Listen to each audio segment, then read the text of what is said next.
I never imagined my wife's funeral would be the day my daughter-in-law showed me who she truly was. While the church bells tolled and mourners filled every pew, her seat front row right beside my son sat empty. I told myself maybe she was delayed, maybe her heart still carried decency. But then my phone buzzed. A notification. And there it was, a photo of her at a rooftop restaurant, champagne in hand, surrounded by coworkers, captioned, "Enjoy life while you can." I stared at that screen, the echo of my wife's favorite hymn still fading behind me, and something inside me went still. Not broken, just cold. You see, when someone says work's more important at a funeral, what they really mean is, you're not worth my time. She thought she could humiliate my family and get away with it. She thought I'd stay the quiet, grieving old man she dismissed years ago. But what she didn't know, what no one in that picture knew, is that the man she mocked once built the very company that signed her paychecks. And within 48 hours, every smile in that photo would vanish. Every drink, every laugh, every bit of her arrogance would turn to panic. Because this isn't just a story about loss, it's about what happens when betrayal meets power. So stay with me until the end. Because when you see how I ended her career and what came after, you'll understand. Revenge doesn't always shout. Sometimes it whispers, right before it ruins everything. My name is Edward Mitchell. I am 68 years old, a retired civil engineer from Indianapolis, and for most of my life, I thought I understood the meaning of stability. I built bridges and roads for a living, but the real foundation of my world was my wife, Margaret. She had a way of turning ordinary days into something sacred: fresh coffee at dawn, a handwritten note tucked in my lunch, a quiet laugh when I said something foolish. When cancer took her from me, it wasn't just my home that fell silent.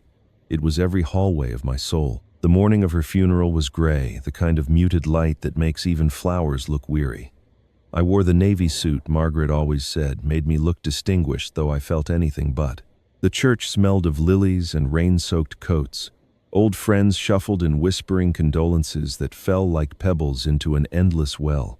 In the front pew sat Ethan, my son, stiff and pale. The seat beside him, the one reserved for his wife Madison, remained empty. I stared at it longer than I should have, trying to tell myself she was caught in traffic or running late from work. I wanted to believe she would come rushing in at the last minute, heels clicking, eyes wide with apology. But deep down I knew she wouldn't. Madison was a woman who never missed a chance to make a statement, and silence, I'd learned, was her loudest one. When the organ began to play, I felt the weight of years collapse against my chest. Margaret's casket stood at the altar, polished mahogany, reflecting the faint glow of candles. The pastor spoke of eternal rest, of how Margaret had been a beacon in her community. I barely heard him, my eyes fixed on that empty chair. I imagined Margaret looking down from wherever she was, asking, "Where is she, Edward? Why isn't she here?" Halfway through the service, my phone vibrated in my pocket. I almost ignored it. Who checks their phone at a funeral? But habit made me glance down. The message on the screen froze me in place. Madison. A photo posted on social media just 5 minutes ago. She sat at a sleek downtown restaurant, a glass of wine, raised coworkers laughing around her. The caption read, "Enjoy life while you can." The words hit me like a blow. My hands trembled so hard I nearly dropped the phone. Around me, the choir began to sing Amazing Grace, but all I could hear was the faint hum of betrayal under the melody. Enjoy life while you can. While my wife, her husband's mother, was being laid to rest, my gaze flicked to Ethan. His eyes were closed, his lips moving silently with the hymn.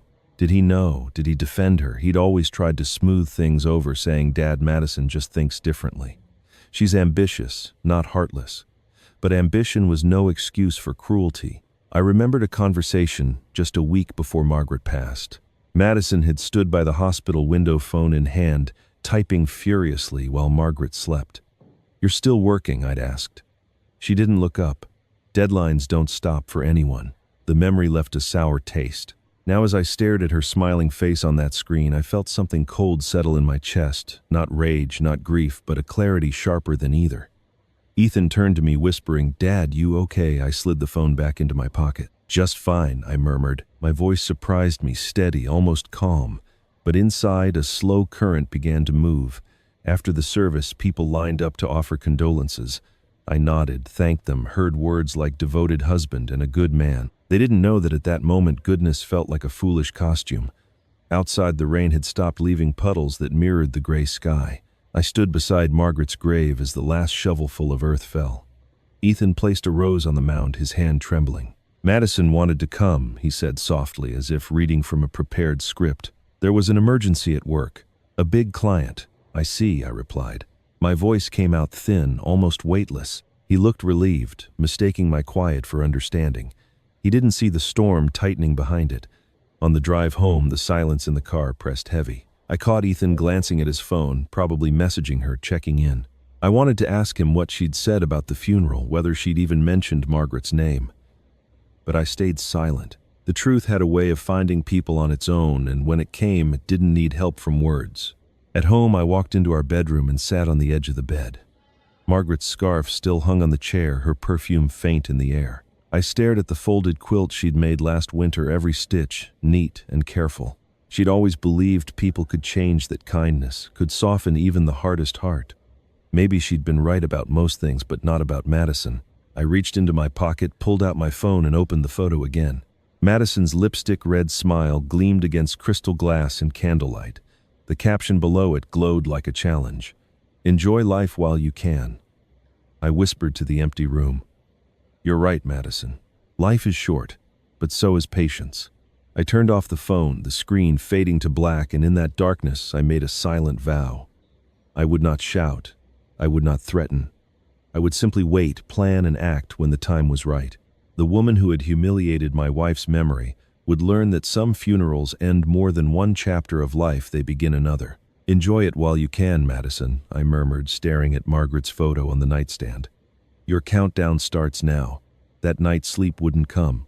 I lay in the dark, staring at the faint glow of the clock on the dresser, listening to the house breathe in its emptiness. The air felt heavier than before, as if Margaret's absence had turned it thick and reluctant to move. The events of the day played in my mind, the hymns, the hollow condolences, and that cursed photo on my phone. I tried to picture Madison sitting in that restaurant, laughing her wine glass, catching the light like nothing in the world had happened. Grief and anger mixed inside me until I couldn't tell them apart. I sat up, turned on the bedside lamp, and the room blinked into a dull gold light. Margaret's things still filled every corner. The scarf on the chair, the glasses by the bed, the stack of half-finished crossword puzzles she used to tease me with. I opened her nightstand drawer, looking for some sense of her presence. I didn't know what I was searching for, only that the silence was unbearable. My hand brushed against something smooth, an old envelope yellowed at the edges, sealed and addressed in Margaret's careful handwriting. "For Edward, if something happens to me." My throat tightened. She'd written it knowing there might be a day like this. For a long moment, I couldn't bring myself to open it.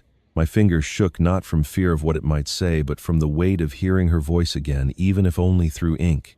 I ran a thumb along the flap, hesitated, then tore it open. The paper inside was folded twice, neat and deliberate. Her handwriting was firm, steady as always. "My love," it began, "if you are reading this, it means life has done what it always threatens to do, ended too soon. I want you to remember that grief should never harden into bitterness. But if you ever find yourself betrayed by those we trusted, do not let silence be mistaken for weakness. Call Lawson, he owes us the truth." I read the name twice, as if the letters might rearrange themselves into someone else. Lawson. The name pulled a thread through years I hadn't touched in a long time. David Lawson. He'd been one of the young men at the firm where I worked before retiring, a bright kid with a good head and a temper that almost ruined him. I remembered the day Margaret met him. His parents had died in a car accident, and he was barely 20, working part-time and sleeping in his car. Margaret found out and without hesitation brought him dinner every night for weeks. When I told her she might be overstepping, she smiled that calm smile of hers and said, "Edward, sometimes people don't need saving, they just need reminding that they still matter." Eventually, she helped him get a scholarship through her charity foundation. He graduated, built a company of his own, and occasionally sent us Christmas cards with short, polite messages. We hadn't seen him in years. Now, reading his name in Margaret's letter, I felt something stir that wasn't just memory, it was connection, deliberate and unfinished. What did she mean, he owes us the truth? About what my first thought went to Madison. She'd married Ethan 5 years ago, and from the start, Margaret had watched her with quiet caution. Never rude, never confrontational, but I could sense the disapproval beneath her kindness. Margaret's instincts were rarely wrong. I held the letter closer, scanning every line for hidden meaning, for any clue that might tell me what Margaret had suspected. Her words were few, but they felt carefully chosen, like pieces of a puzzle, meant to be solved only when the time was right. Do not let silence be mistaken for weakness. The line hit me harder than I expected. For most of my life, I'd thought of patience as a virtue, but now it sounded like a warning. Maybe Margaret had known something about Madison, something she hadn't wanted to tell me while she was alive. Margaret had always believed people could redeem themselves. If she'd seen darkness in Madison, she might have given her the benefit of the doubt, hoping love or time would soften it. But Margaret's intuition was more than empathy. She saw patterns in people, the small inconsistencies that hinted at bigger truths. If she'd left me this letter, it meant she'd seen something she couldn't ignore. I folded it carefully and sat back in the chair. The lamp hummed faintly. Outside, the rain started again, tapping softly on the window pane. I thought about Lawson, the hungry, driven young man Margaret had once lifted from the edge of despair. He'd built an empire out of gratitude and discipline. If he owed us the truth, perhaps he'd seen something within his company, or perhaps something tied to Madison's work. She'd boasted about her firm being partners with the future, though she never mentioned names. Could it be the same company? The idea sent a chill through me. Margaret, even sick, had always been sharper than the rest of us combined. If she'd written Lawson's name, she'd done it knowing he might someday stand on the opposite side of something dark. I placed the letter back into its envelope and set it on the nightstand. The room smelled faintly of lavender and paper Margaret's scent. I closed my eyes and could almost hear her voice, calm and practical, guiding me. Don't lash out, Edward. Think. Find the truth first. For the first time since the funeral, my grief began to shift shape. It didn't vanish. Grief never does. But it hardened into something steadier, a sense of purpose. If Margaret had trusted me with this, it wasn't just to mourn her. It was to finish what she'd started. I reached for her photograph on the nightstand. Her smile, captured years ago in soft afternoon light, looked almost knowing. "What did you see, Maggie?" I asked the picture softly. "What did she do?" I tucked the envelope inside my jacket pocket. Tomorrow I would find David Lawson. Maybe he'd moved on, maybe he wouldn't even remember me, but Margaret believed he owed us the truth, and that was enough for me. I turned off the lamp, the room falling into gentle darkness. For the first time since she died, I felt not lost, but led. "All right, Maggie," I whispered into the quiet. "Time to see what she's been hiding." The next morning, sunlight filtered through the blinds, washing the room in pale gold. The letter from Margaret still rested on the nightstand, its edges slightly curled as though even the paper carried her warmth. I'd read it twice more before falling asleep, and by morning the words had carved a quiet determination into me. If Margaret had trusted me with this, I wasn't about to let her down. I dressed slowly, my hands remembering old routines, then made coffee strong enough to clear the fog of another sleepless night. For the first time in days, I felt a thread of purpose pulling me forward. I decided to visit Ethan in Madison. I told myself it was to check on my son, to make sure he was managing his grief, but deep down I knew that wasn't true. I wanted to see her. I needed to look at Madison again, not as my daughter-in-law, but as the woman Margaret had warned me about. Their house sat on the edge of a newly built neighborhood, all manicured lawns and perfect hedges. Madison had insisted on it, of course. Appearances matter, she'd told Ethan when they bought it. The place looked like it had been plucked from a glossy real estate brochure, tall glass windows, minimalist furniture, not a single personal touch that spoke of real life. When Madison opened the door, she was everything her online photos promised: polished, poised, immaculate. She wore a white blouse so crisp it could cut paper, and her smile was perfectly practiced. "Edward," she said smoothly, as if greeting a client, not her husband's grieving father. What a surprise. I stepped inside, and the scent of expensive candles replaced the familiar smell of home. "I wanted to see how you and Ethan are holding up," I said. She clasped her hands together, tilting her head slightly. "We're managing. I've been keeping him busy. Distraction is healthy." Her tone was light, but there was no softness behind it. Ethan appeared from the hallway, his tie slightly crooked, his face pale. "Dad," he said, surprised but pleased. "Coffee?" I nodded. Madison's smile flickered the smallest crack in her mask. "He's already had enough coffee, Ethan," she said lightly. "It's not good for his heart." Her words were sugar-coated, but the implication carried weight. I caught Ethan's uneasy glance. He'd grown used to these little corrections. We sat in the living room, sunlight pouring through tall windows that looked out on a garden designed more for show than for comfort. Madison talked about work, the importance of image management, and the company's upcoming charity gala. She spoke with the ease of someone used to holding court, her words rehearsed and precise. I let her talk, studying her carefully. To the world, she was a symbol of success, young, brilliant, devoted to charity. But her eyes, sharp and calculating, told a different story. They didn't soften once, not when Ethan mentioned Margaret, not even when I said her name aloud. Instead, she smiled politely and changed the subject. After an hour, I stood to leave. "Thank you for coming by, Edward Madison," said, walking me to the door. "Margaret was a wonderful woman. We'll be honoring her at the gala next month. It's what she would have wanted." Her voice was steady, but her eyes slid past mine. I recognized that look, the avoidance of someone who knows exactly what they've done but thinks you don't. On my way out, I paused by a photo on the wall. Madison and Ethan stood on a stage, smiling beneath a banner that read, "Future Leaders Charity Foundation." Margaret had helped establish that very foundation 10 years ago. "You've done well with the charity," I said softly. "Margaret would be proud." Madison's smile tightened, her tone clipped. "We've modernized it, streamlined." Her approach was outdated. She turned away before I could respond. I left the house with a heaviness that had nothing to do with grief. The world saw Madison as elegant and compassionate, but inside those pristine walls was a chill that no candle could warm. Back home, I went to the study where Margaret had kept her charity records boxes, neatly labeled folders organized by year. I pulled out the one marked Donor Outreach 2013-2015. The lid gave off a faint puff of dust when I lifted it, releasing the scent of paper and lavender. Margaret's handwriting graced every label, tidy and deliberate. As I sifted through the folders, my hand brushed against something metallic at the bottom of the box. I pulled it out, a small silver bracelet engraved with the logo of a children's hospital. It was old, slightly bent at the clasp, the kind of thing given to patients during treatment. I turned it over in my hand, frowning. Margaret had never mentioned this hospital to me. She'd worked with dozens of organizations over the years, but this one didn't ring a bell. Why would she keep it? A folded note lay beneath it, half tucked into a ledger. "For the future fund, keep separate." No signature, no explanation. I slipped the bracelet into my pocket, unease stirring in my gut. Maybe it was nothing, a keepsake from one of the children Margaret had helped. But the handwriting on the note wasn't hers.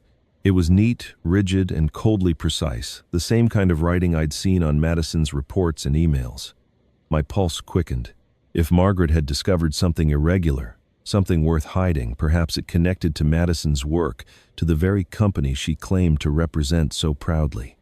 I packed the folder away, mind racing with questions. The sunlight outside had turned harsh by the time I closed the study door. The house, once filled with warmth, now felt like a vault full of unanswered whispers. I poured myself another cup of coffee, though it tasted bitter, and sat at the kitchen table, the bracelet cold in my hand.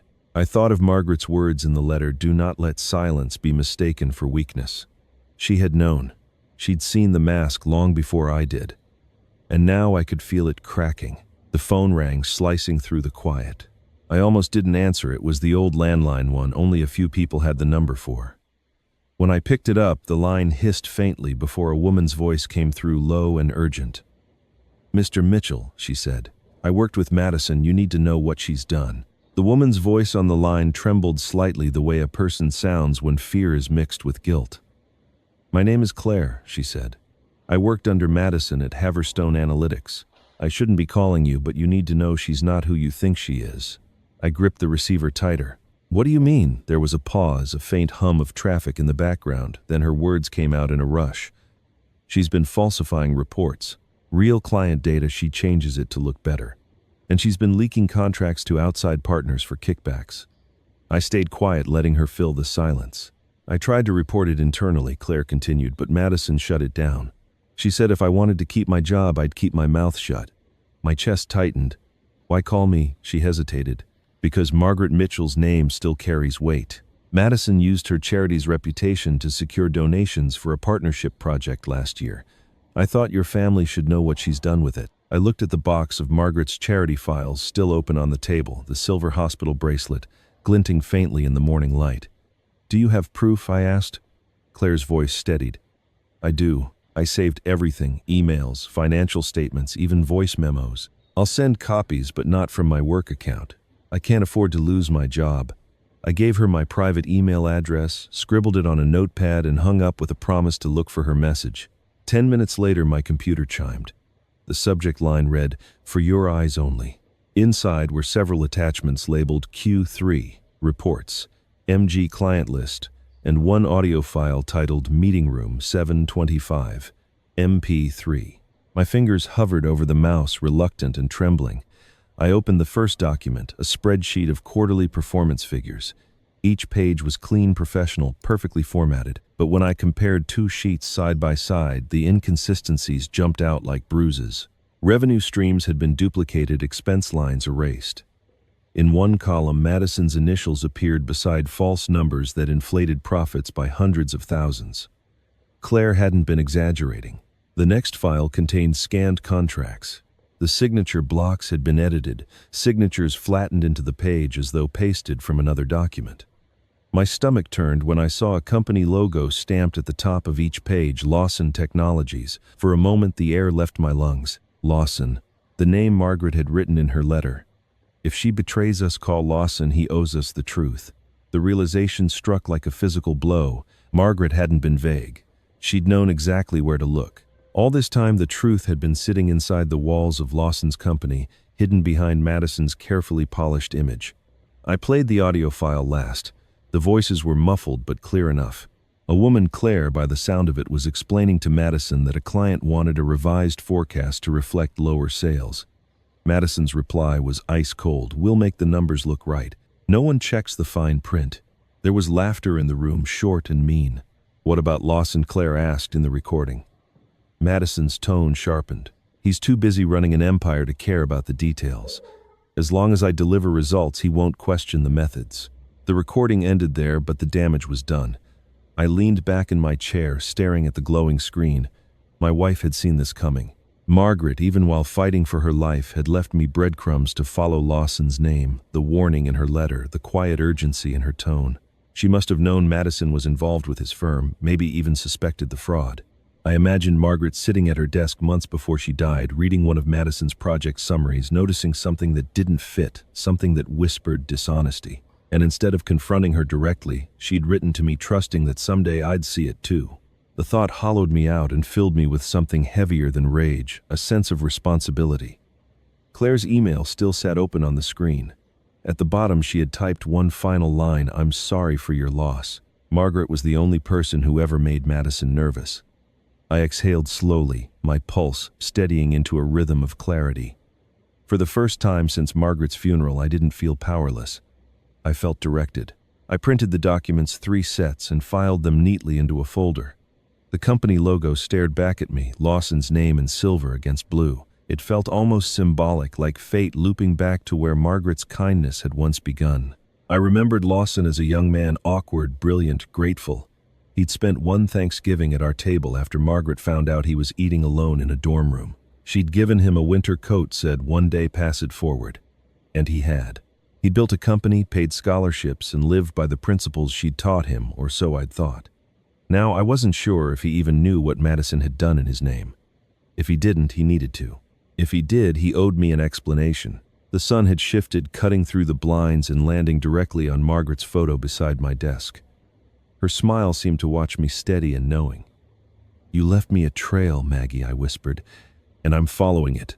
I pulled the folder, closed, the weight of evidence inside it, strangely satisfying, like a blueprint taking shape. My heart beat slow and deliberate as I picked up the phone. I hadn't spoken to Lawson in years, not since his company went public. He'd built a reputation as a man of integrity, a family man with 2 daughters and a spotless record. I wondered if he'd recognize my voice after all this time. As the dial tone rang, I felt that same clarity deepen into purpose. My grief, once shapeless now, had direction proof, a name and a plan. The call connected to an automated menu, then to his office assistant. "Please tell him Edward Mitchell is calling," I said. "He'll want to take this one." I waited through the soft crackle of the hold line, the distant hum of corporate quiet, until a familiar baritone answered. "Lawson here." My throat tightened for only a second before the words came calm and steady. "David Lawson, this is Edward Mitchell. We need to talk." Lawson's voice had barely left my ear before I was already planning the drive. He'd agreed to meet that afternoon, his tone measured but curious, as if the past had suddenly come knocking on his carefully ordered life. I printed the evidence Claire had sent, and slid it into a leather folder, the kind Margaret had given me on our 25th anniversary. It felt almost ceremonial, a bridge between what she had left behind and what I was about to confront.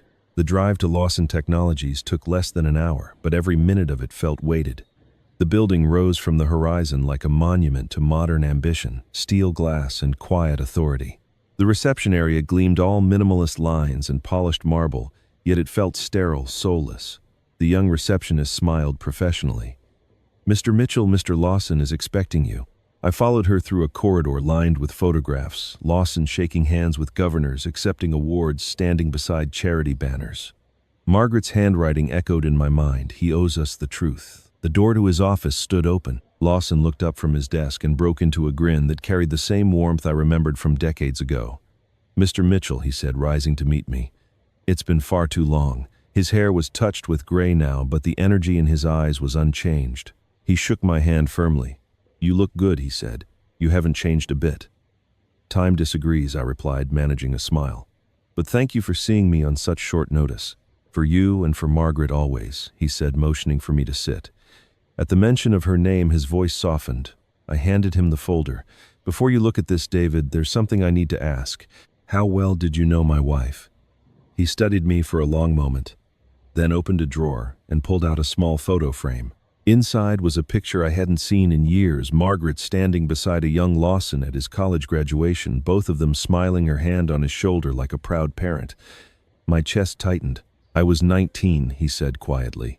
"My parents had been killed in a car crash the previous winter. I was working nights to pay tuition, and I was one semester away from dropping out. Margaret found out through a church fundraiser. She didn't even hesitate. She paid for my tuition, got me a scholarship through her foundation, and made sure I had a roof over my head."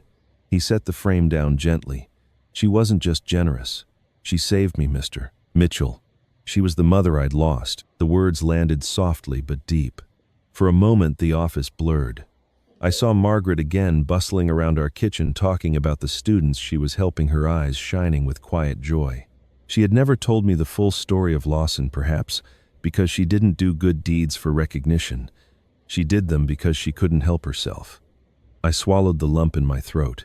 "She would have been proud of you," I said. He smiled faintly. "I hope so. Everything I've built here I owe to her. That's why I was shocked to hear from you." "What's going on?" I slid the folder across the desk. "I need you to look at these documents." He opened it, his expression tightening as he scanned the spreadsheets, contracts, and screenshots. His hand froze when he saw the company logo printed across the top of the page, his own. "These are ours," he said slowly. "Yes," I replied. "Madison's been falsifying data under your company's banner. She's been leaking contracts for personal gain. I have a witness, one of your employees.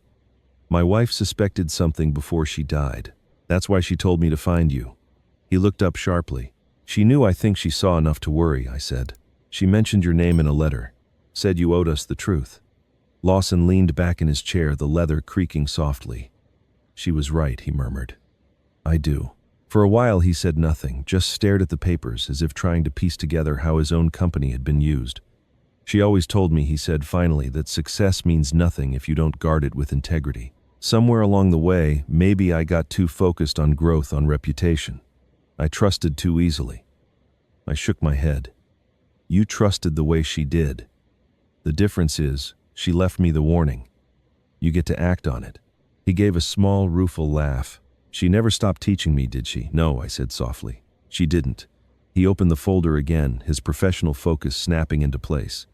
"All right, we'll handle this quietly through legal channels. I'll order an internal audit, no one outside HR, and compliance will know. If Madison's done what you say, the system will catch her." "And Claire?" I asked. "She's scared." "I'll make sure she's protected," he said firmly. "No one who tells the truth should lose their job for it." For the first time that day, I felt a weight lift from my shoulders. Margaret's faith in this man hadn't been misplaced. He wasn't just capable, he was decent. He picked up the phone and called someone named Rachel, giving crisp instructions for a confidential review of Madison Gray's department. Then he hung up and turned back to me. "It'll take a few days," he said. "But if there's rot in my company, we'll cut it out at the root." "Thank you, David," I said quietly. He shook his head. "Don't thank me. This isn't about revenge, Edward. It's about restoring what she stood for. I know, I said, but she'd want you to fight the right way. He smiled the kind of smile that carried both grief and resolve. You sound just like her. I looked at the framed photo again, at the way Margaret's hand rested gently on his shoulder, her expression full of that unshakable hope she carried for everyone she believed in. For the first time since she died, I felt her presence not as an absence, but as guidance. Lawson stood closing the folder carefully. I'll handle this, he said. Whatever truth she was protecting, we'll bring it to light. He extended his hand and I took it. His grip was steady, warm, filled with the kind of promise that doesn't need words. For her, he said quietly, his eyes glinting with conviction, I'll make this right. Lawson kept his word. By the following morning, the machinery of his company had begun to move quietly, methodically, like a current beneath still water. He'd called it an internal review, but we both knew it was more than that. It was a hunt. I wasn't part of the process officially, of course. I was just the grieving husband who delivered a folder of proof, but Lawson made sure I was kept in the loop. He called once that first night to assure me it was underway, then advised patience. These things work best when no one feels the pressure, he said, especially her. He didn't need to say Madison's name. I knew exactly who he meant. Over the next few days, I learned more about the art of silence than I had in 68 years of living. Every morning, I'd make coffee and sit by the window with my phone nearby, waiting for an update. I never called Lawson first. He'd text when he had something to share, a brief professional message with no emotion attached. Audit Phase 1 complete. No leaks. Phase 2 starts tomorrow. Or Claire's evidence cross-checked. Matches digital footprint. It was strange how methodical justice could feel. There were no grand confrontations, no shouting, just numbers, files, and slow precision. It reminded me of engineering. Build the foundation right, and the structure never collapses. I spent most days pretending to live normally. I went for walks, cleaned out Margaret's garden, and visited the church once a week. I didn't tell Ethan what was happening. He'd stopped by occasionally asking if I was eating enough, if I needed company. Madison never came with him, of course. She was traveling for work, he said, though her social media painted a different picture. Charity galas, photo ops, polished smiles. She was the kind of person who believed visibility was virtue. The world adored her, and she fed on it. That was the genius of her disguise, her sins hid beneath good lighting and perfect posture. 3 days into the audit, Lawson called. We've got movement, he said. Claire's information was spot on. The falsified invoices traced back to Madison's department. She's rerouted payments through shell vendors, all under charitable partnerships. I have accountants reviewing every transaction. Does she know, I asked? Not yet, he said. But she'll feel the walls closing soon. That night, Claire sent me another email. Attached was a voice recording labeled Internal Call 1018. I hesitated before playing it, afraid of what I might hear. Madison's voice filled the room, smooth and impatient. I don't care how you justify it, just move the funds before the quarter ends. The board wants results, not excuses. Another voice, a man sounded nervous. But the client documents, if Lawson's team checks Madison, cut him off. They won't. They never do. They trust me. That's why I'm here. The recording ended abruptly, leaving a hollow silence. I leaned back in my chair, the phone heavy in my hand. I'd heard cruelty before, but this was something different. It was arrogance so practiced, it had become natural. For a long time, I just sat there staring at the dark window where my reflection stared back. I thought about Margaret again, her quiet grace, her insistence that goodness wasn't weakness. Even the proudest towers, she used to say, crumble from the inside first. She'd been right. Madison's empire was starting to crack, and she didn't even see it. The following afternoon, Lawson invited me to his office. When I arrived, he looked tired but satisfied. We found the pattern, he said, pointing to a stack of printed spreadsheets. Every falsified entry ties to one of her projects. She's not stealing for greed, it's ego. She's manipulating performance to keep her spotlight. Every lie keeps her at the top of the chain. He flipped to another page showing an email log. And this, he said, tapping the screen, is her undoing. She used her personal email to forward restricted documents. That's a violation of federal confidentiality law. I exhaled slowly. What happens now? We keep digging, he said. I want her to believe she's safe. The longer she pretends, the deeper she buries herself. Won't she notice? Not yet. I've set the audit to look routine. No one suspects anything, especially her. He paused, studying me. You've been quiet through all this. I'm learning, I said. Revenge doesn't always need to roar. Sometimes it waits. He smiled faintly. That's what Margaret would have said. Maybe I admitted, but she'd have done it with more grace. I left his office with a mix of satisfaction and unease. Justice was moving forward, but I couldn't shake the feeling that it was changing me too. I wasn't angry anymore, not in the way I'd been after the funeral. The anger had cooled, crystallized into something sharper resolve.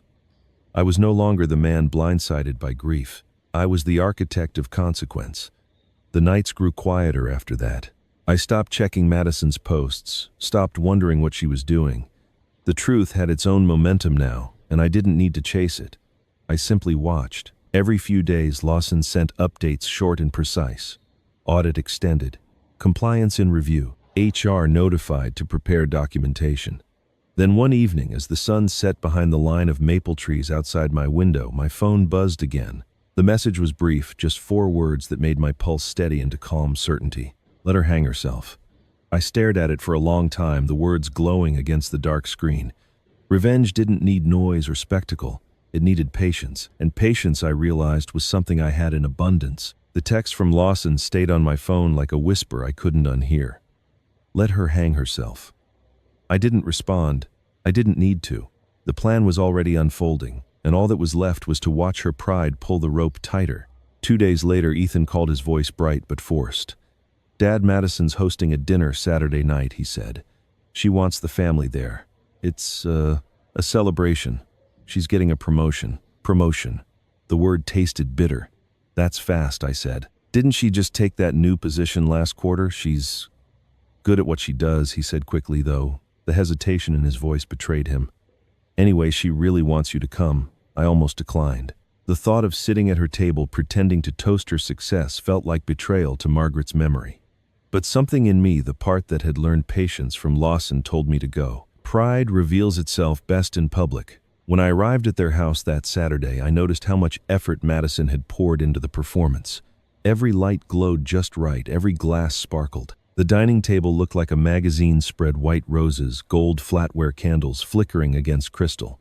She greeted guests with a perfect smile, the kind of practiced warmth that never reached her eyes. "Edward," she said, kissing the air near my cheek. "I'm so glad you came. You must be proud of what I asked." Her smile twitched before she turned to greet another guest. The house filled quickly with laughter and conversation, mostly from her colleagues. They called her Maddie and toasted to her unmatched drive. She soaked it up, basking in their admiration. I sat near the end of the table beside Ethan, who looked uncomfortable in his own home. He kept adjusting his tie, glancing at me as if to check that I hadn't lost my composure. "She's just excited," he whispered once. "She means well." I nodded but said nothing. I'd learned that silence unsettled her more than argument. Dinner was served, a catered meal, of course, complete with name cards and imported wine. As the plates were cleared, Madison rose from her chair, holding her glass high. "I want to thank everyone for coming," she began. "This promotion means the world to me. It's proof that hard work, focus, and believing in yourself always pay off." And maybe, she added with a coy glance toward me, it's proof that some of us were right to put our careers first. A ripple of polite laughter moved through the table. Ethan's face went pale. I met her eyes. She was daring me to respond. Instead, I simply sipped my water and smiled, the kind of smile that unnerves people who expect anger. "Of course," she continued, emboldened by the attention balance is important too. "I just think it's different for every generation. Some people found meaning in gardens and family dinners. Others, like me, find it in achievement." She lifted her glass higher. "To achievement." I could feel every gaze flick between us. I stood slowly, keeping my tone calm. "And to integrity," I said. The air in the room shifted almost imperceptibly, like the moment before a storm breaks. Madison laughed too loudly. "Yes, that too," she said. "Though I think we all define it differently, don't we?" Her colleagues chuckled, eager to follow her lead. Ethan stared down at his plate. The conversation moved on, but the energy had changed. The guests kept glancing between us as though sensing an invisible tension. I let her have her stage. Every queen needs a final dance before the fall. After dessert, she mingled through the room, touching arms, complimenting dresses, performing warmth like an actress who'd rehearsed too long. When she finally approached me again, her voice dropped low enough for only me to hear. "You didn't have to come, you know," she said. "But I'm glad you did. It's nice to have an audience." I met her gaze steady. I'm always interested in watching people show who they really are. Her jaw tightened just slightly before she smiled again, teeth gleaming. Good night, Edward. I left soon after declining Ethan's offer to walk me out. I needed the quiet drive to think. The night air was cool, the roads nearly empty. I passed the company's downtown office on my way home, a glass tower glowing against the skyline. Somewhere inside, computers were tracing her every fraudulent move. She had no idea. I parked at home and sat in the driveway for a while, headlights reflecting off Margaret's old rose bushes. I thought about her words in that letter. If she betrays us, call Lawson. Margaret had known this moment would come. She'd known pride would destroy Madison more completely than anger ever could. I turned off the engine and stepped inside the house, still smelling faintly of the tea Margaret used to drink. I poured myself a glass of water, set the folder from Lawson on the counter, and waited. It didn't take long. Near midnight, my phone buzzed with a message from Ethan. She just got an email. Something about a confidential meeting at work tomorrow morning. She's nervous. Do you know what it's about? I stared at the screen, my heart steady, my reply simple, no, but you should get some rest. I turned off the lights and went to bed, the image of Madison's smug smile dissolving in the dark. Somewhere across the city, she was probably pacing, rehearsing excuses she didn't yet know she'd need. At dawn, my phone lit up again. A single message from Lawson. She's in the building. I didn't reply. I imagined her walking into that sleek lobby, swiping her badge with the same confidence she'd worn all her life, and then the small red light blinking back at her. Next morning, her office badge flashes, red access denied. When I woke that morning, the sky was a dull slate, the kind of color that makes you feel something inevitable is about to happen. I sat at the kitchen table with my coffee, staring at my phone, half expecting a message from Lawson. None came.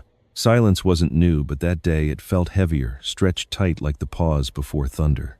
Somewhere across the city, Madison was walking into her office, unaware that her empire was already burning beneath her feet. I imagined her striding through the lobby, her heels clicking sharply against polished marble, the perfect image of composure. She'd see the red light flash on her badge, maybe assume it was a glitch. She'd wait for security to fix it, her confidence holding steady, because pride has a way of convincing people they're untouchable. But pride also blinds them to what's coming next. I poured another cup of coffee I didn't need and watched the minute hand crawl forward. Every tick carried me closer to the moment she'd face what she'd built for herself. Around 10, my phone vibrated one short buzz. Lawson's name flashed on the screen.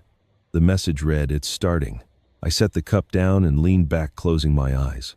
I didn't need to see it to picture how it would unfold. She'd be called into the conference room on the 24th floor, the one used for closed-door reviews. HR would be there, and legal counsel. Lawson, too. I could almost hear the nervous chatter as they prepared for her arrival. Madison would enter surprised but polite, asking if there'd been a scheduling mistake. Someone would motion for her to sit.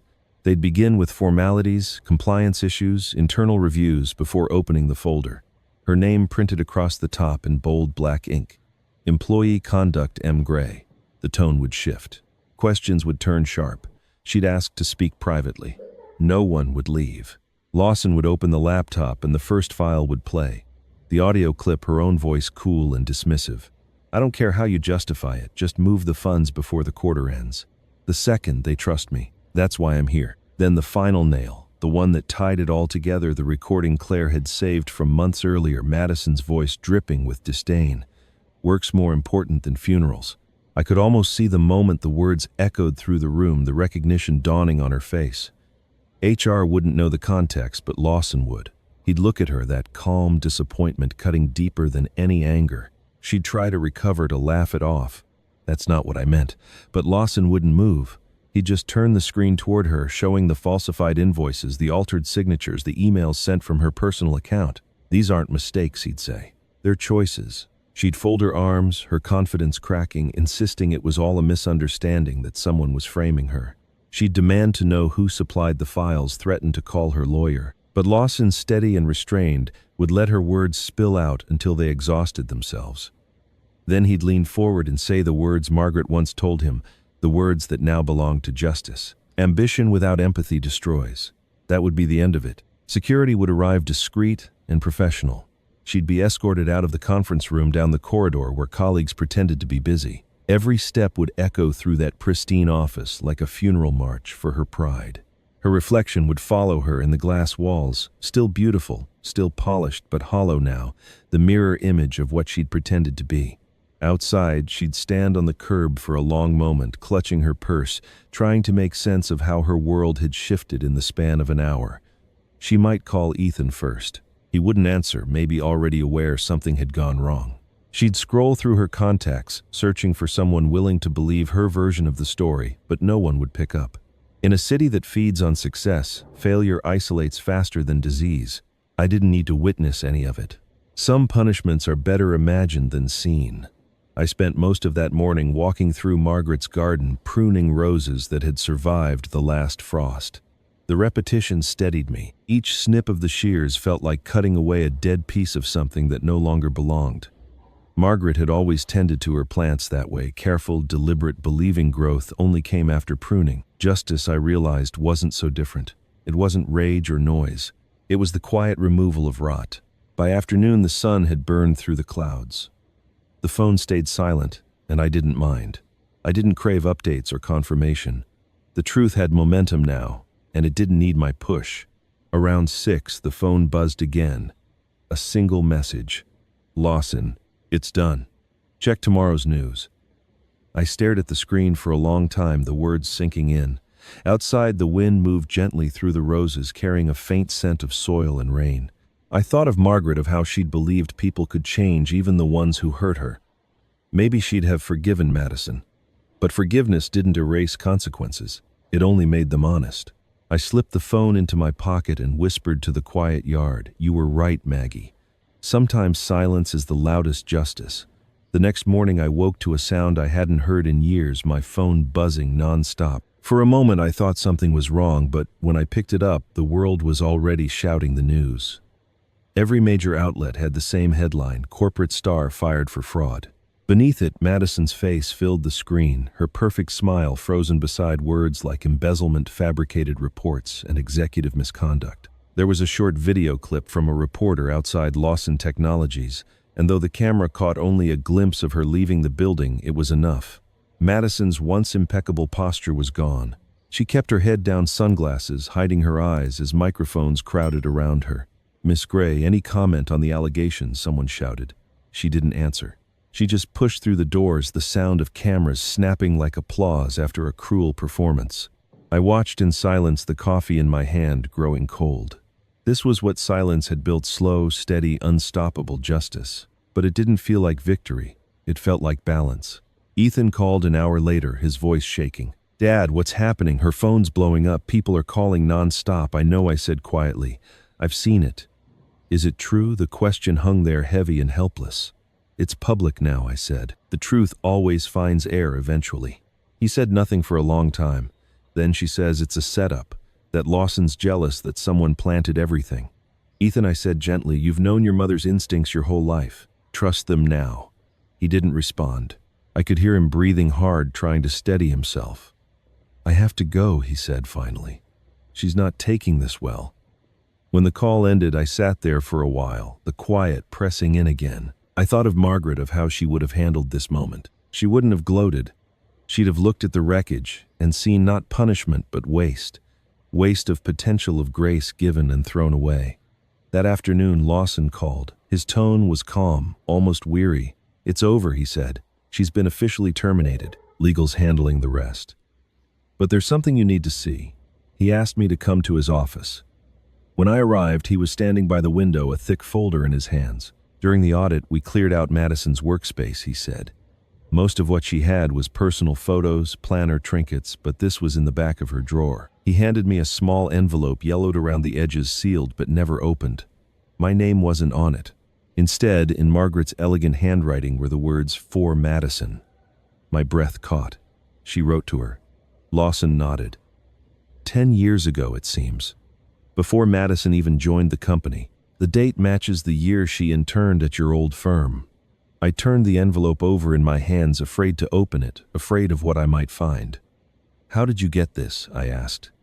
"We found it torn," he said quietly. "She must have opened it years ago and put it away. It was taped back together." He motioned to a second page on his desk, a copy of the letter reconstructed by the audit team. I thought you should read it. My hands shook slightly as I unfolded the paper. Margaret's handwriting was the same as ever, steady, precise, impossibly kind. My dear Madison, it began, I know who you are. I know what happened at the firm. And I know you think I ruined your life by firing you. The truth is, I saved it. The scandal would have destroyed you then. I took the blame so you could start again. If you truly care for Ethan, build a life with honesty, not revenge. You don't owe me forgiveness, but I offer you mine. Consider this your second chance. I read the letter twice, maybe 3 times, before lowering it onto the desk. The paper was stained along one corner, tears maybe, or coffee, but in one section the ink had smudged beyond recognition, as if someone had pressed too hard in anger. She knew everything, I whispered. Margaret knew, and she forgave her. Lawson nodded. I think she wanted to believe Madison could change. That love could replace ambition. I exhaled slowly, feeling the full weight of the words sink in. Margaret had seen Madison clearly long before any of us did. She hadn't just warned me, she'd extended her hand to the woman who would later betray her family, hoping kindness could heal what punishment never could. And she tore it up, I said quietly. Lawson's voice was grim. Yes, we found it in pieces. She must have kept it as a reminder, but not the way Margaret intended. I imagined Madison, then 10 years younger, holding that letter in her hands, reading Margaret's forgiveness and choosing to spit on it. Maybe that was the moment she decided revenge would taste sweeter than gratitude. Some people, Lawson said softly, don't know how to accept mercy. I nodded. Or they mistake it for weakness. The room fell silent. Outside, the window traffic moved steadily below, indifferent to the ruins of one woman's pride. I thought of Ethan again, of what this would do to him when he finally saw Madison for who she was. But more than that, I thought of Margaret writing that letter late at night, probably while I slept beside her, believing in goodness, even when it hurt her. I picked up the paper once more, tracing the familiar curve of her signature at the bottom. Her faith in people had always been her strength, and sometimes her curse. I wished she were here to see how right she'd been, and how much it cost her. She tried to save her, I said, and Madison answered with spite. The words barely made it past my throat. I folded the letter gently, holding it as though it might crumble if I let go. Maggie gave you mercy, I whispered to the quiet office, my voice breaking just enough to betray the ache beneath it. You gave her spite. The air outside Lawson's office felt different that day, thinner somehow, as if the city itself were holding its breath. I'd tucked Margaret's letter carefully into my coat pocket, but its weight pressed against me like a living thing. I'd just reached my car when the phone rang. Ethan's name lit the screen. His voice came out sharp and trembling. Dad, what did you do? I closed my eyes, already knowing what this was about. Ethan, I said carefully. Where are you? At home, he said. She's in pieces, Dad. Reporters are camped outside the house. Her name's everywhere. You've destroyed her. I rested my hand against the car door. She did that to herself. Don't give me that moral nonsense, his voice cracked. She made mistakes, but she didn't deserve this humiliation. How could you stand by and let it happen? I heard the pain beneath his anger, the same rawness I'd once felt when I thought life was unfair and someone I loved had to pay for it. Come meet me, I said quietly. Not at the house, at the cemetery. He started to protest, but I cut him off. Please, son, for your mother. The line went silent, then he sighed. Fine. 15 minutes. The drive felt longer than it was. The winter air had sharpened since the last time I'd come here. When I arrived, Ethan was already waiting by Margaret's headstone, his coat collar pulled high, his hands jammed in his pockets. He looked older than his years, a man trying to hold the pieces of 2 worlds together. Why here, he asked when I approached. Because she's the one who'd know how to say what I can't. I stood beside him, staring at the marble etched with her name. The grass was still new, faint green pushing through frost. You think I wanted this for Madison? I asked softly. You think I wanted any of this? You didn't stop it, he said. You knew what Lawson was doing, didn't you? His eyes searched mine, and for a moment I saw the boy he'd once been standing in our kitchen after some teenage fight, waiting for me to tell him the world was still fair. Your mother saw what she was, I said. She forgave her, gave her a chance to change. Madison chose the other path. You can't save someone who feeds on hate. Ethan shook his head. She's not a monster, Dad. She's lost. And she took you with her, I said quietly. That's what I can't forgive. He flinched as if I'd struck him. The silence between us stretched until the wind filled it. I looked down at the headstone again, the flowers faded but still standing. There were words I'd carried for years, locked behind duty and fear, and suddenly I knew it was time to let them out. "Ethan, there's something I should have told you long ago." He looked up, his face wary. When I took a breath that felt like it came from the bottom of the earth. "You're not." But before I could finish, he spoke, his voice quiet but steady. "I know." The wind stilled. "What I've known since I was 16, he said, eyes fixed on the ground. "I found the adoption papers in Mom's old files. I saw my birth certificate, the names crossed out. I waited for you to tell me, but you never did." My mouth went dry. "You never said anything." He shrugged slightly. "I figured you had your reasons. And maybe I needed time to have mine. I wanted to see if it changed how I felt about you." It didn't. I stared at him, the boy I'd raised, the man standing before me. "You've known all this time, yeah." He met my eyes. "You're my father, Dad. Paper doesn't change that." The words hit harder than any accusation ever could. I felt something give way inside me, a pressure I hadn't known I was carrying. "I should have told you," I whispered. "You should have trusted me," he said softly. Then his expression broke, and before I could respond, he stepped forward and pulled me into a hug. For the first time in years, my son's arms were around me, his breath warm against my shoulder. All the unspoken words, all the years of distance, dissolved into that one moment. I held him like a man who'd almost forgotten how. "I wanted to protect you," I said, against his hair. "From what?" he asked. "The truth," I said. "Turns out I was the one who needed protecting from it." We stood there for a long while, saying nothing. The world around us moved gently, the sound of wind in the trees, a crow somewhere far off. For the first time since Margaret's death, I felt something close to peace. When we finally stepped back, Ethan wiped his eyes, embarrassed by his own emotion. "She'd like this," he said, nodding toward the grave. "Us not fighting for once." "She would," I said. "She'd also tell you that loving someone doesn't mean blinding yourself to who they are." He nodded, the line between grief and understanding crossing his face. "I just wanted her to be better," he said. So did I. We stood in silence again until the world felt balanced enough to move. I turned toward my car, ready to drive him home, when his phone buzzed.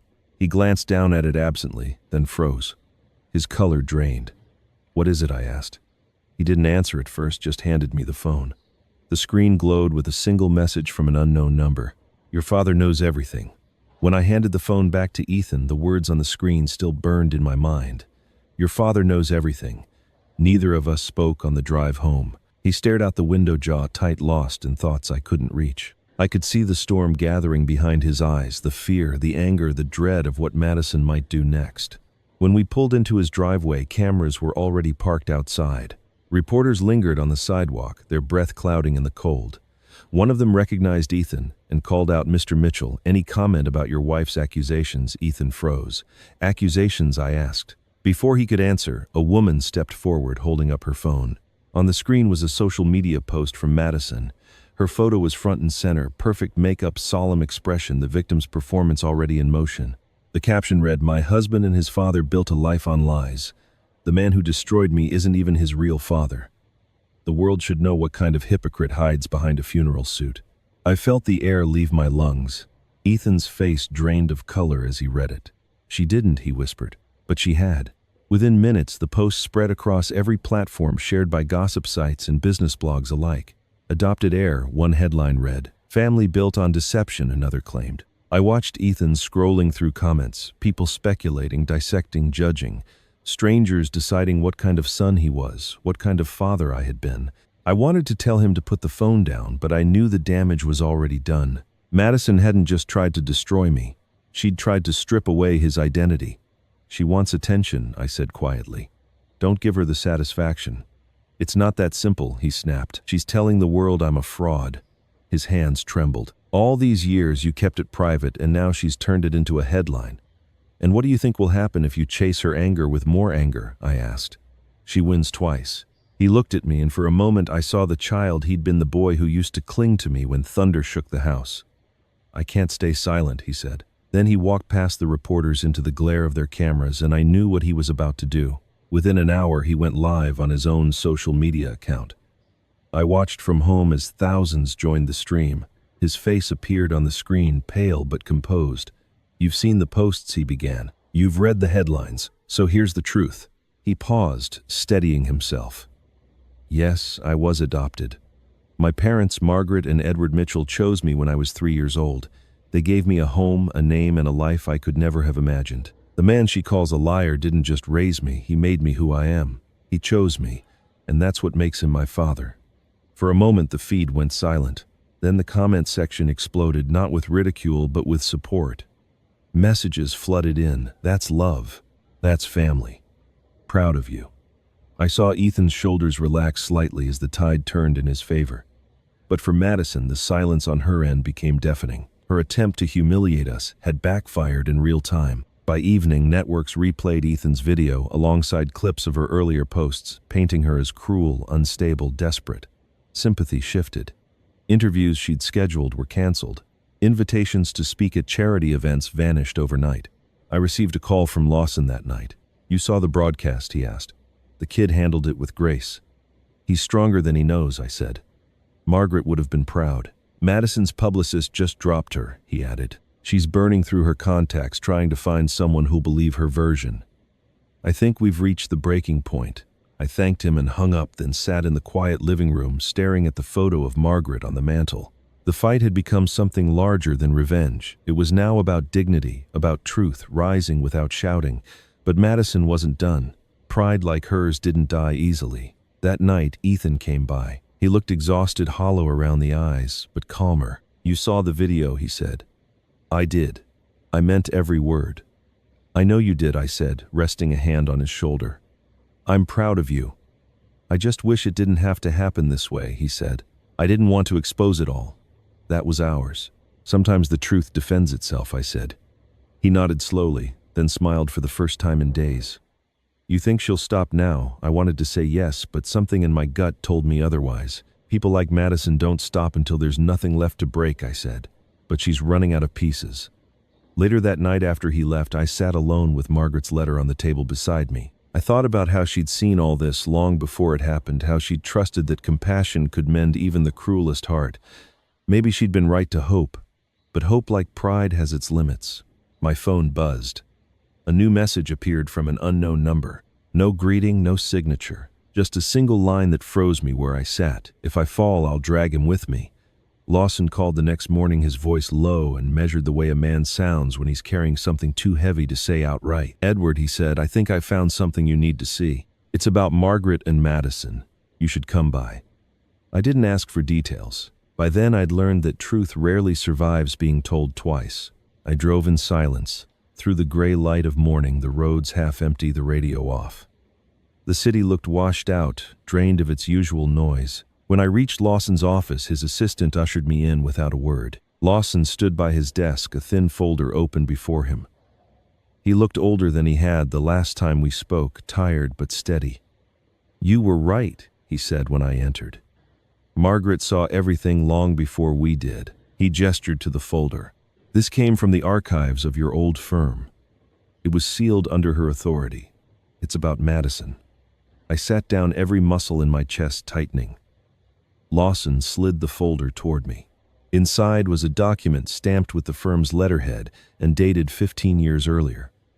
Across the top, termination notice, Madison Gray, intern.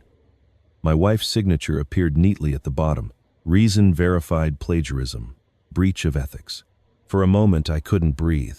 The room seemed to tilt, the print on the page blurring before my eyes. "Margaret fired her," Lawson nodded. "Yes, but that's not all." He handed me a second sheet, the edges soft from age, the paper slightly yellowed. This was attached to the file. It's in Margaret's handwriting. I unfolded the page, carefully, afraid it might crumble. The first line stole the air from my lungs. "My dear Madison, you made a mistake today, but that mistake does not define you. I'm not ending your opportunity. I'm offering you a new one. Start fresh. Learn from this. If you truly love my son one day, love him with honesty. Let this be the line between who you were and who you can still become."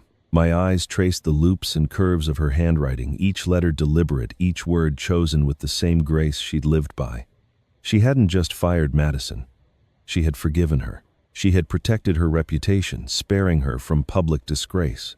And all the while, Madison had twisted that mercy into something poisonous. "She knew," I whispered. "Margaret knew who she was, and still gave her a chance." Lawson nodded. "Your wife had a remarkable instinct. She must have believed in redemption more than anyone I've ever met. I leaned back in my chair, the letter trembling in my hands. Images came flooding back. Margaret at her desk late at night, her lamp glowing, her pen moving across paper. I'd thought she was working on another charity proposal. Instead, she'd been writing to the woman who would one day destroy her peace. I could almost hear her voice, calm and gentle. Everyone deserves a chance to choose grace over pride. She had given Madison that chance freely, maybe even lovingly, and Madison had taken that gift and ground it into dust. This letter was never meant for me, I said softly, but she must have known I'd find it someday. Lawson exhaled slowly. It's strange, isn't it? She saw Madison's potential for both good and harm, and she still believed love could tip the scales. That's who she was, I said. She never believed in lost causes. Even when the rest of us gave up, she'd find the sliver of light left in someone. Lawson hesitated, then said quietly, Edward, I think Margaret wanted to protect you too. She didn't tell you about this because she knew it would hurt you. She carried it alone. I swallowed hard. She carried too much alone. The realization settled deep in my chest, heavy as stone. I thought of the years Madison had lived among us, the dinners, the holidays, the moments I'd tried to convince myself her sharpness was just ambition. All that time, Margaret must have known. She must have seen the echo of that old wound every time Madison smiled across the table. And still she'd stayed kind. Still she'd hoped. I looked at Lawson. She believed Madison could change. That love through Ethan might heal her. And instead, Lawson said it fueled her resentment.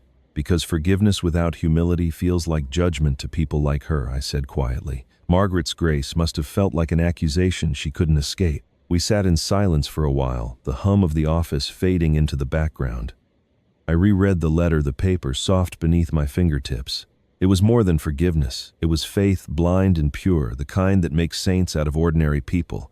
And it broke my heart because it showed me the cost of being that kind of good in a world that rewards the opposite. Do you want to keep it? Lawson asked. I nodded. It belongs with her things. As I stood to leave, he placed a hand on my shoulder. You know, he said, I used to think success was about power. Margaret showed me it was about mercy. Maybe that's why Madison hated her, because mercy exposes what pride wants to hide. His words followed me out of the building, echoing long after I'd reached the car. I drove to the cemetery without planning, to the way grief sometimes drives your hands before your mind catches up. The sky was low and gray, the air cold enough to sting. I knelt by Margaret's grave and laid the letter down beside the flowers. You were right, Maggie, I said softly. You saw who she was and still tried to save her. You gave her more love than she deserved, and she mistook it for weakness. I looked at the marble stone, at the simple inscription beneath her name, kindness is the strength that lasts. My throat closed, and I had to steady myself with one hand on the cold ground. You were stronger than any of us. I thought about Madison again, how she'd stood in our kitchen years ago, her smile tight, her voice dripping with quiet condescension. I remembered the way Margaret had looked at her that night, not with anger but with pity, as though she already knew this end would come. The wind picked up, rustling the paper by the grave. I picked it up again, folded it carefully, and slipped it into my coat. I'll keep it safe, I murmured. The world needs to remember that someone once believed in her. As I stood to leave, I looked down at Margaret's name one last time, and something inside me hardened, not with anger but with certainty. Madison's downfall wasn't my doing. It had begun the day she tore that letter and chose vengeance over forgiveness. I whispered into the cold air the words steady and final. Maggie gave you a second chance, and you chose hate. The day after I left the cemetery, I sat at Margaret's old desk, surrounded by the remnants of her life's work. The smell of paper, dust, and lavender still lingered there, faint but comforting, as though she had just stepped out for tea. I'd spent most of the morning reviewing her foundation's files, trying to feel close to her through the things she'd cared for. There was something about the meticulousness of her records, the tidy columns, the careful notes in the margins that felt like her presence. She had always believed that kindness should be accounted for with the same precision as money. But as I scrolled through the foundation's digital archives, one line of numbers stopped me cold. It was a recent transfer, $500,000, labeled simply as External Donation Emergency Allocation. It was signed off by Madison. My pulse quickened. The transaction had been approved 2 months before Margaret died, but there was no record of any emergency initiative, no corresponding project. For Margaret, every cent had a story, a purpose. She would never have allowed a transfer like that without explanation. I opened the attached ledger and followed the path of the funds through multiple accounts until it landed at a hospital, a children's oncology center on the other side of the city. The name made my throat tighten. I remembered seeing it before engraved on a bracelet I'd found months ago in one of Margaret's boxes. It couldn't be a coincidence. For a long moment, I sat motionless, staring at the screen. I wanted to believe there was a mistake, a clerical error, anything but what it appeared to be. But the evidence was clear. Madison had stolen from the charity. $500,000. Margaret's legacy. My hands shook as I reached for the phone. I called Lawson first. "I think there's something else," I said, my voice low and steady despite the rage building underneath. "From the foundation." "How bad?" he asked. 500,000, I said. "Gone. Wired to a children's hospital." There was silence on the other end. "I'll have my accounting team verify," Lawson said finally. "Edward, don't go there yet." "I'm going," I said. "If Margaret's money ended up in that hospital, I want to see what it bought." He sighed heavily. "Then promise me one thing, keep calm. You're not going there to fight." "I'm not sure what I'm going there for," I said, and hung up. The drive across the city felt endless. The traffic lights blurred together, and every mile deepened the knot in my chest. I tried to rehearse what I'd say if Madison answered for it. I imagined confronting her, asking why, asking how she could look at Margaret's name on those donation letters and still sign her own underneath, knowing what she was doing. Yet beneath the anger, something else stirred, quieter but more dangerous doubt. What if there was more to it? What if the money had been used for something good, something that would have made Margaret proud had it been done honestly? The thought didn't comfort me. It only made the betrayal heavier. When I reached the hospital, the late afternoon light had turned the sky to a pale silver. The building itself was old but well kept, its brick facade softened by ivy and sunlight. A row of painted butterflies decorated the children's wing windows, their colors bright against the glass. I sat in the parking lot for several minutes before I could bring myself to go inside. The smell of antiseptic and faint vanilla air freshener met me at the entrance. Nurses moved quietly through the hallways, speaking in low-practiced voices. I approached the front desk. "Can I help you?" the receptionist asked kindly. "My name is Edward Mitchell," I said. "I'm here about a donation made to your hospital through the Margaret Mitchell Foundation." She blinked in recognition. "Oh, yes, of course. The foundation helped us update our pediatric wing last year. Are you here for a follow-up?" "Something like that," I said. "Could I speak to the administrator who handled it?" A few minutes later, a woman in her 50s appeared, a nurse with tired eyes and a gentle smile. Her badge read Supervisor, Pediatric Oncology. "Mr. Mitchell," she said, shaking my hand. "I remember your wife's name. Her foundation did something wonderful for us. I'd be happy to show you." She led me down a long corridor filled with paintings done by children's stick figures with smiling faces, rainbows, animals. We stopped outside a room with a new plaque on the door, the Margaret Mitchell Treatment Suite. My chest tightened. Inside, machines hummed softly while two nurses adjusted IV drips for small patients sleeping under cartoon-patterned blankets. The walls were painted a cheerful sky blue. "Your wife's foundation funded all this," the nurse said quietly. "The remodel, the new equipment, the comfort program for the families. The donation came at a critical time." "And this was from a transfer 2 months before she passed?" I asked. She nodded. "That's right. We didn't have time to thank her in person. The funds came through her assistant, Madison Gray, I believe. She said Mrs. Mitchell had approved everything before her health declined." I swallowed hard, fighting back the familiar ache in my throat. Madison had used Margaret's illness as her cover. "Do you know what prompted the donation?" I asked carefully. The nurse hesitated. "I'm not sure I should say." "Patient confidentiality, please," I said. "It's important." She studied my face for a long moment, then seemed to read the truth in it. "It wasn't for a new project," she said slowly. "The funds were allocated to cover a patient's medical expenses, a child with advanced leukemia. The family couldn't afford treatment, and the insurance company denied coverage. Miss Gray said the girl's situation was personal." I felt my stomach twist. "Personal?" "Yes," she said softly. She said the girl was her sister. The world tilted just slightly. I steadied myself against the door frame. For a moment, I couldn't speak. The air felt too thin, too sharp. Madison had stolen from Margaret's foundation, but not for greed, not for luxury or status. She'd taken the money to save a child. I didn't know whether to feel disgust or sorrow. "Where is she?" I asked finally. "The patient." The nurse nodded down the hall. Still with us, though it's been difficult.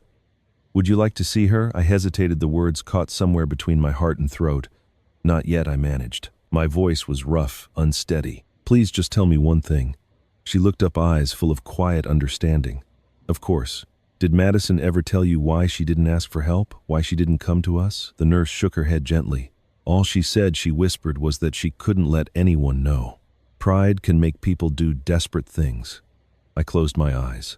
Somewhere deep inside, anger and pity warred for space. Margaret's foundation had saved a life, and Madison's theft had made it possible. The paradox of it cut through me like glass. The nurse touched my arm lightly, her voice low enough that only I could hear. She used the money for her sister's treatments. I couldn't leave the hospital that day without seeing her. The nurse's words replayed in my head long after she walked away. She used the money for her sister's treatments. It echoed like both an accusation and a plea. I followed her down the hall, past walls covered in children's artwork and soft laughter that didn't belong in a place built to fight death. She stopped at the last door on the left and knocked gently before pushing it open. The smell of antiseptic and something sweet, vanilla lotion, maybe filled the air. A small figure lay in the bed, her head wrapped in a pale scarf skin, paper thin and colorless. Machines hummed quietly around her, keeping time with the fragile rhythm of her breathing. This is Emily, the nurse said softly. She's 14. The girl looked up as I stepped closer. Her eyes were large, too old for her age, and in them I saw both pain and something like peace. Are you Mr. Mitchell? She asked, her voice barely above a whisper. Yes, I said, trying to smile. How did you know? My sister told me about you, she said. She said you were the reason she lost everything.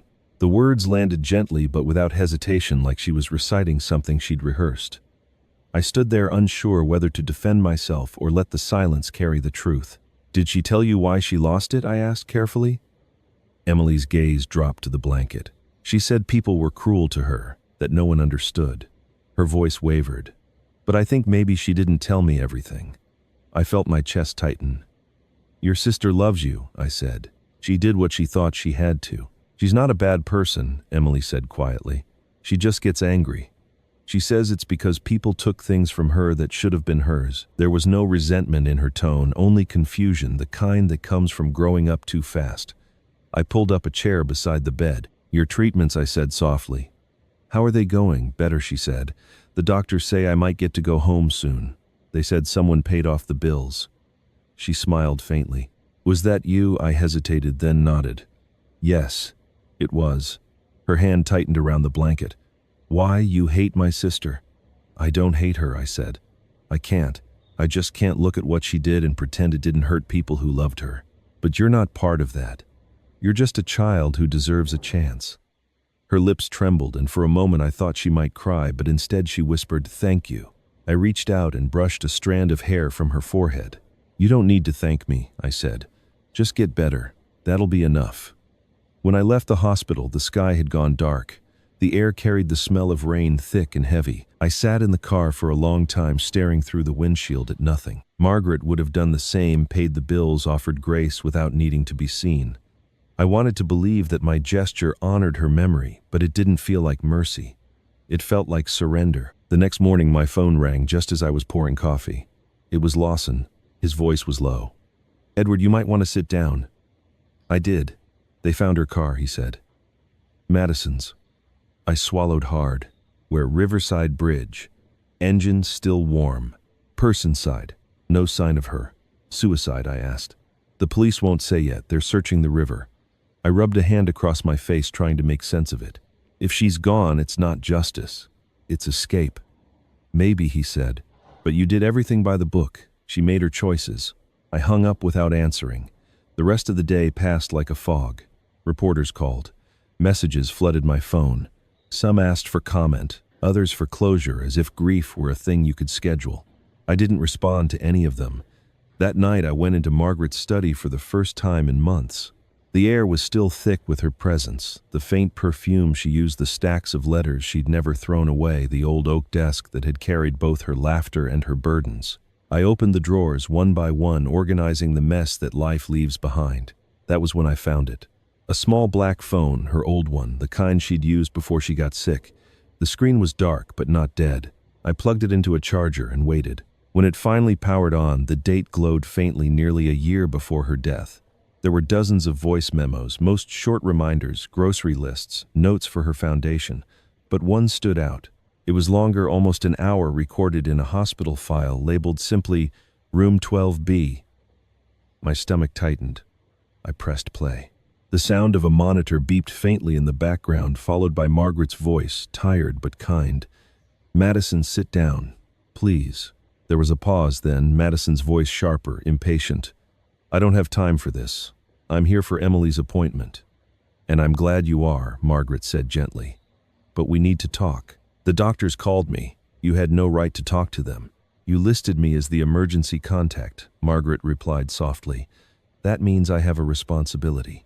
"You always think you do," Madison snapped. "You fire me, humiliate me, then follow me into my sister's hospital room.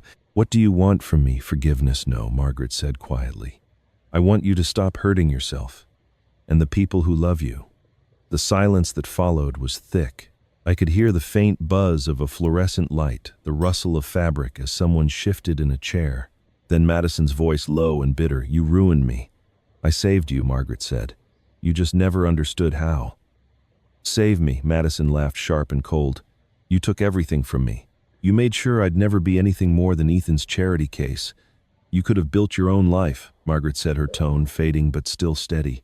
"You had every chance. Instead, you built your pain." "Don't lecture me," Madison spat. "You and your perfect family, your perfect morals.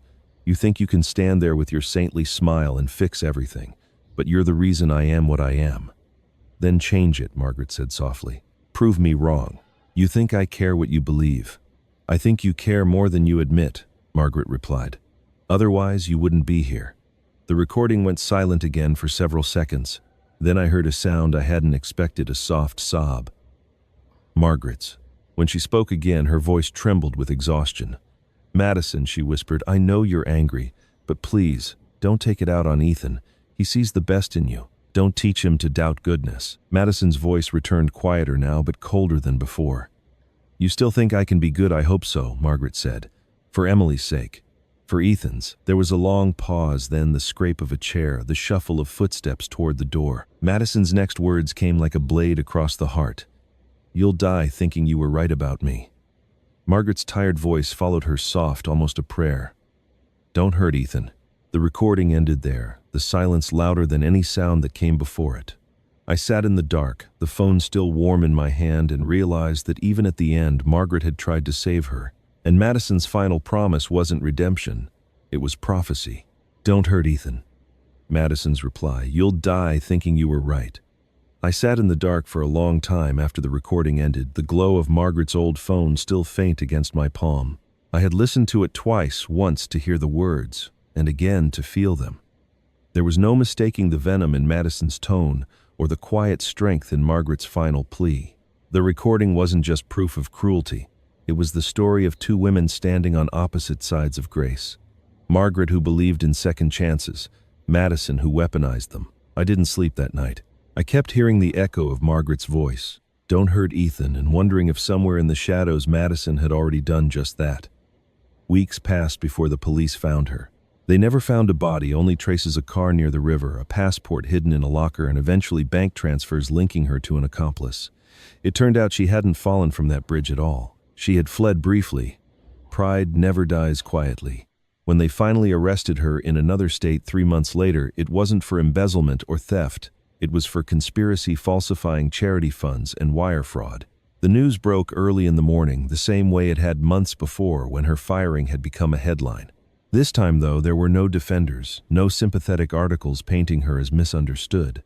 The evidence was overwhelming, and the recording from Margaret's phone sealed it beyond question. The prosecutors used it in court to establish intent. In the quiet of that courtroom, Margaret's voice played one last time for the world to hear. "Don't hurt Ethan."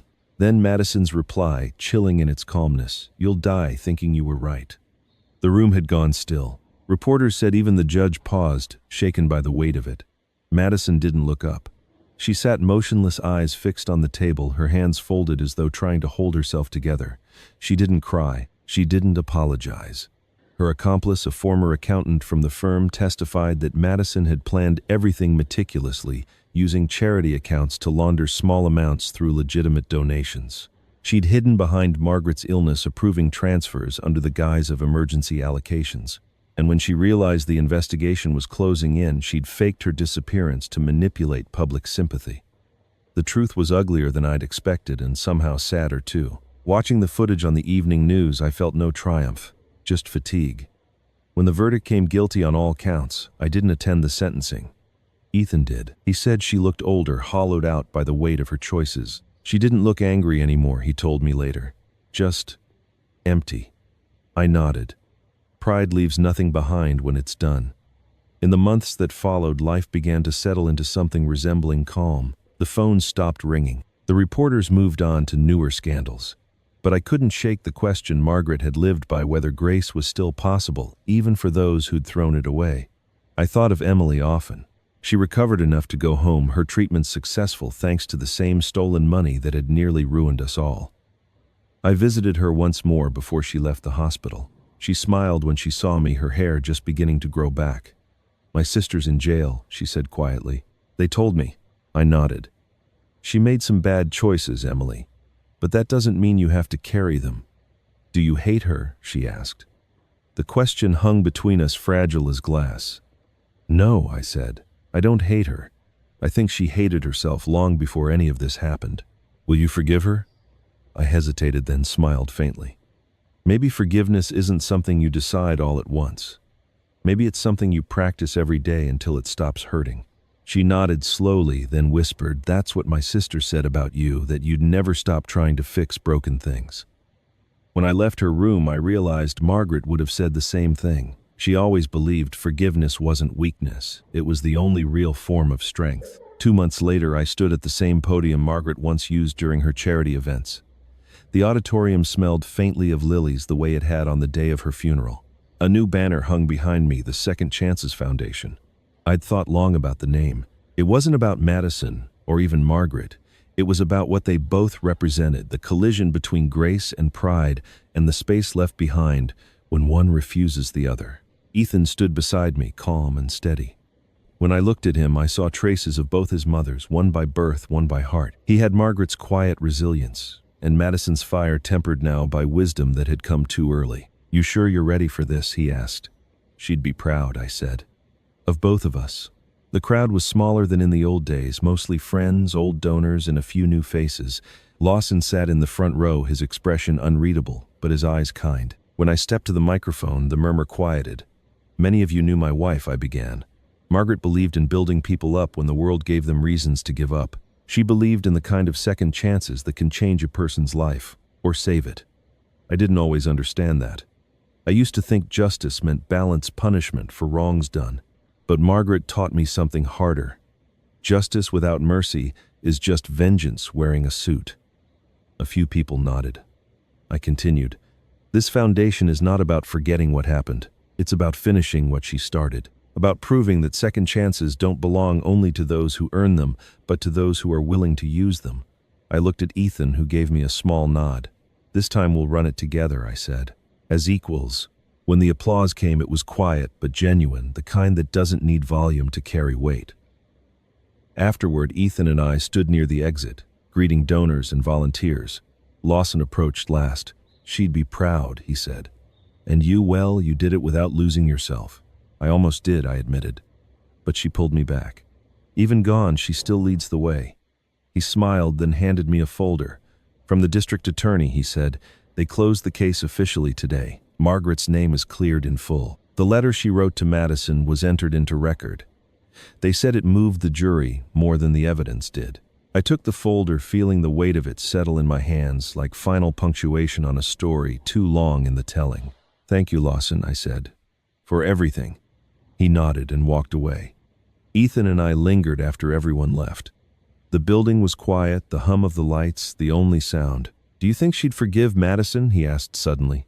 "She already did," I said. "That's what makes her who she was. And you, I thought about it for a long time. I don't know if forgiveness is ever complete," I said finally. "But I know vengeance isn't peace. The law can have the last word now." He studied me for a moment, then smiled. That's her in you talking, maybe I said. Or maybe I'm finally learning what she tried to teach me. We stepped outside into the evening air. The sky was painted with streaks of orange fading into blue. For the first time in a long time, the world felt still. Margaret's absence was no longer an ache. It was a presence quiet, steady like the whisper of wind through her old garden. I looked at Ethan beside me, tall and certain, and felt a rare kind of peace settle in my chest. We'd lost so much, but we'd found something worth keeping. The truth, the lesson, the legacy. As we locked the doors behind us, I thought of those final brutal days, how quickly pride had undone everything Madison had built, how silence and patience had done what fury never could. In the end, justice hadn't required my hands, just my faith. I turned to Ethan as we walked down the steps. You know, I said 48 hours ended her career, forgiveness gave us our peace. Some stories end with thunder, but mine ended in quiet understanding. Madison's fall was not just about punishment, it was about reflection, about what happens when pride deafens a heart to grace. Margaret's voice captured in that final recording still echoes through my days. Don't hurt Ethan. Those words became more than a warning. They became a map back to peace. I reopened her foundation not to erase what had happened, but to honor the truth that even after betrayal, compassion still matters. The Second Chances Foundation is more than a name, it is a promise. We cannot change the past, but we can decide what to build from it. Sometimes forgiveness is not about the person who hurt you.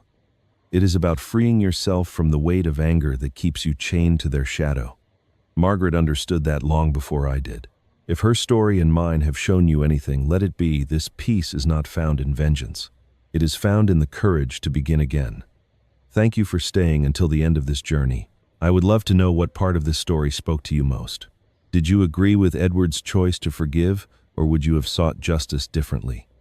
Share your thoughts in the comments, subscribe for more stories of family redemption and strength, and let me know where you're watching from today.